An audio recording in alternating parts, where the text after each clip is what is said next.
Hello there everybody.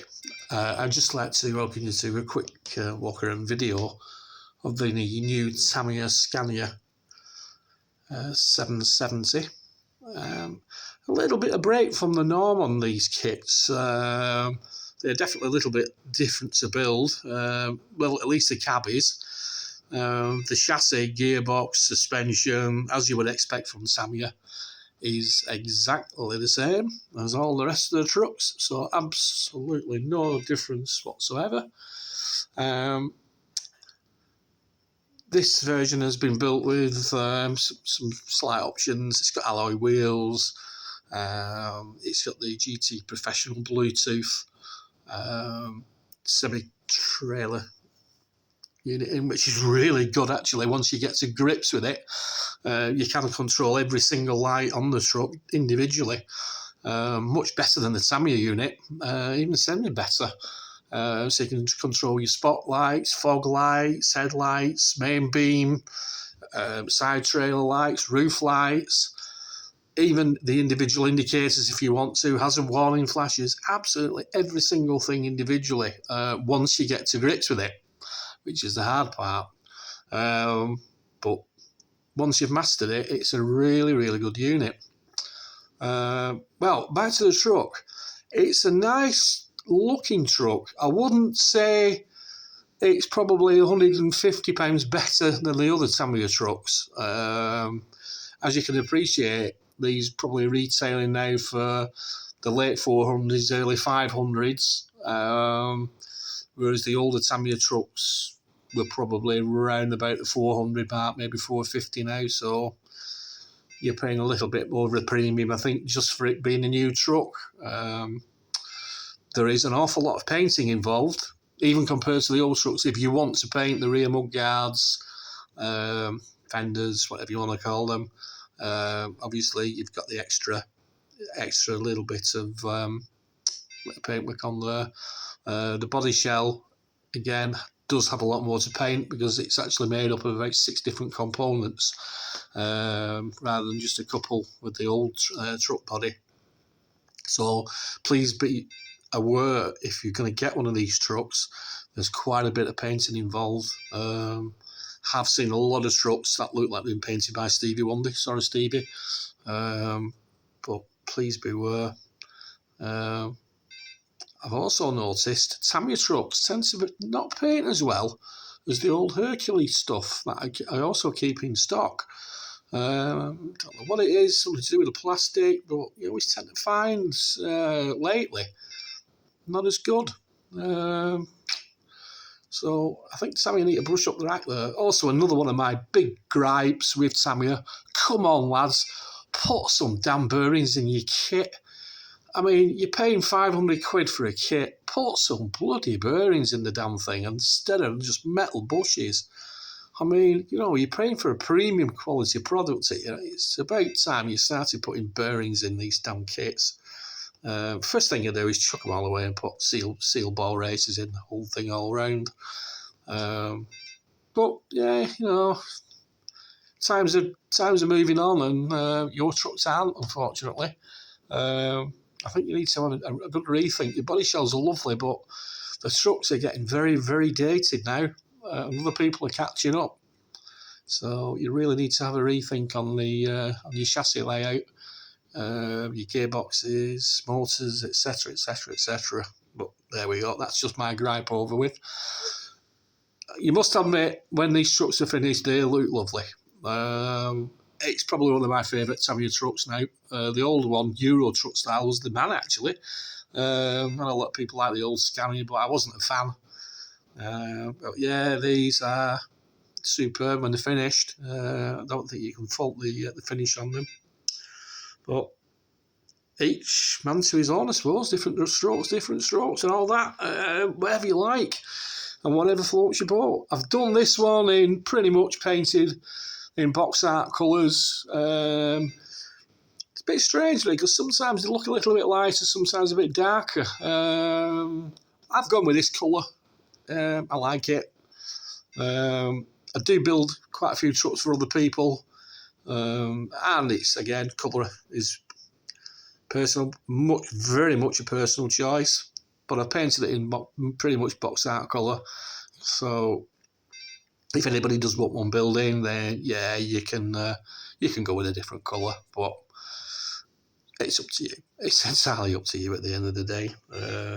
I've not put any of the decals on. It does come with a massive sheet of decals for different colours and different trucks, so you could decal it up how you wanted it really, but I like it just plain as it is. Again, whatever's your preference. I'll just show you some of the features on the truck while we've got it here. Excuse me faffing around because I'm trying to operate 4 different devices all at the same time, but we'll see what we can do here. So on this is actually on a Bluetooth unit as well. You can operate it from the transmitter if you've got 10 hands and a degree in computer sciences, but the Bluetooth app is much better and easier. So we'll start off with this one. So as you can see, there's your spotlight. You probably can't see it in the light actually because it's daylight here, and the sun's out, which makes a change. So your roof lights on and off.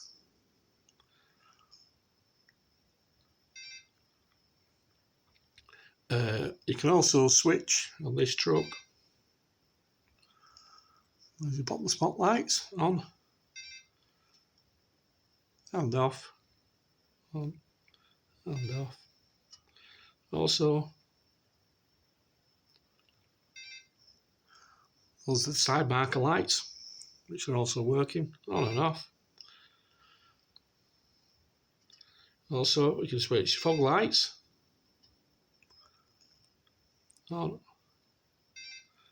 and off.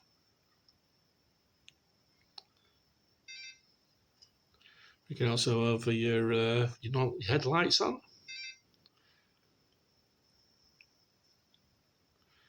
and off. And also your main beam.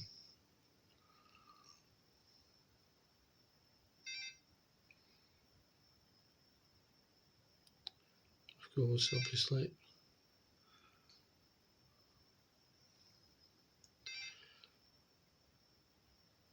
And back up to auto.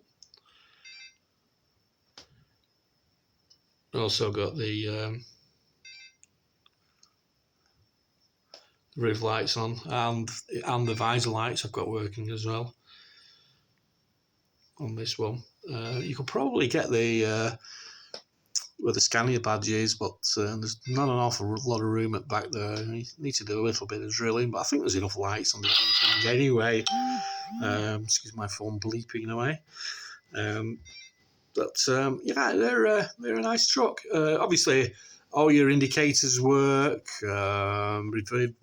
reversing lights, brake lights. I'll just put the engine sounds on, so excuse me if I go a little bit quiet for a minute.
You've also got your hazard warning flashes on there as well.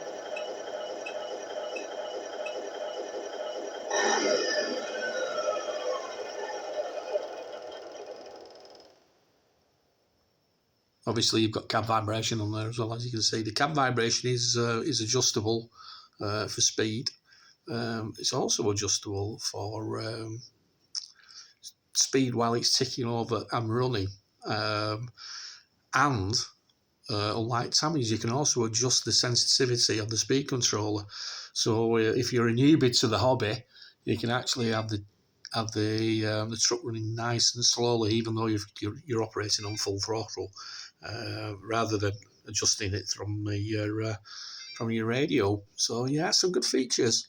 I have actually built this truck for somebody else, but I'm quite impressed with it. I will be doing one for myself as well.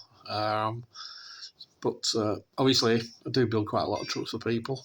This is the first Scania 770 I've built out of the new batch. I've got quite a few. And a lot of people ask me to build, so this will be like a little bit of a production line from now on. So if anybody does want one building, get in touch. Sorry about the rubbishy video. I'm trying to operate off a second mobile phone, but yeah, it's a lovely truck. There's a few bits and pieces that you need to be aware of if you're building one yourself, especially with the front LED headlights. These need to be glued into the carriers and not just held in with a screw as they were on the old ones. Yeah, a couple of other little niggles that I like and I don't like. Front bumper can be a little bit fiddly to get on. There's not a lot of room behind there for putting wiring in. It's going to be tied up afterwards. But yeah, overall, I would say, yeah, lovely, lovely truck. If you're going to build one, go get yourself one. If not, I can help. So thanks for looking. Hope you like the truck.